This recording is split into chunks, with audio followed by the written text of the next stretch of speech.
The first chapter that we're starting with is quadratic and cubic equations. In order to enter into this mode, we will press menu and then this dash button right here.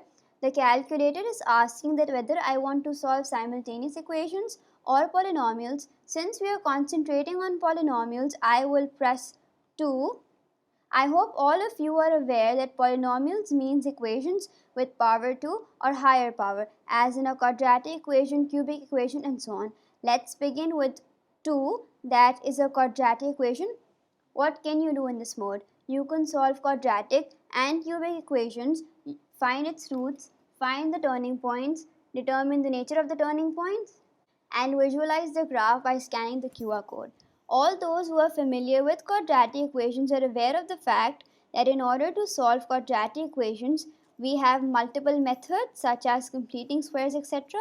All these methods are very time consuming, so you can use this ClassWiz calculator as a verification tool. Solve the following quadratic equation and determine its nature. X square minus 2x minus 5 is equal to 0.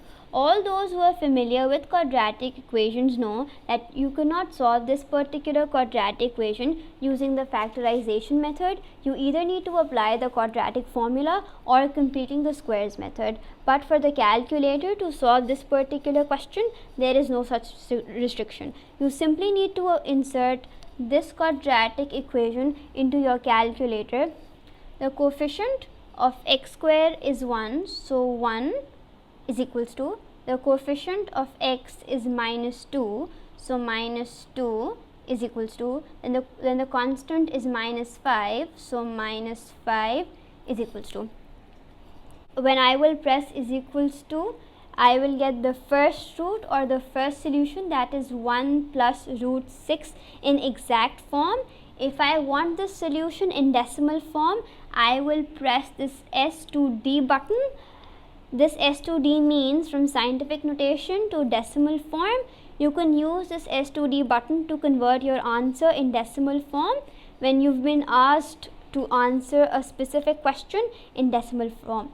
If you press equals to again, you will get the second root, which is 1 minus root x. Once again, if you press is equals to, you will get the x coordinate of the turning point, which is 1. This x coordinate of the turning point is also your line of symmetry. If you noticed on the top left corner, it says minimum. This means that it is a minimum curve. If I press is equals to again, I will get the y coordinate of the turning point, which is minus 6. If I want to generate the QR code, I will press shift OPTN. The QR code will be generated. You can use your smartphone to scan this QR code and your graph should look something like this. You can either download a QR code scanner app or Casio EDU Plus app from the App Store or Play Store to scan QR codes. Just by inserting this quadratic equation, I managed to find the two roots, nature of the turning point, x coordinate of the turning point, and y coordinate of the turning point.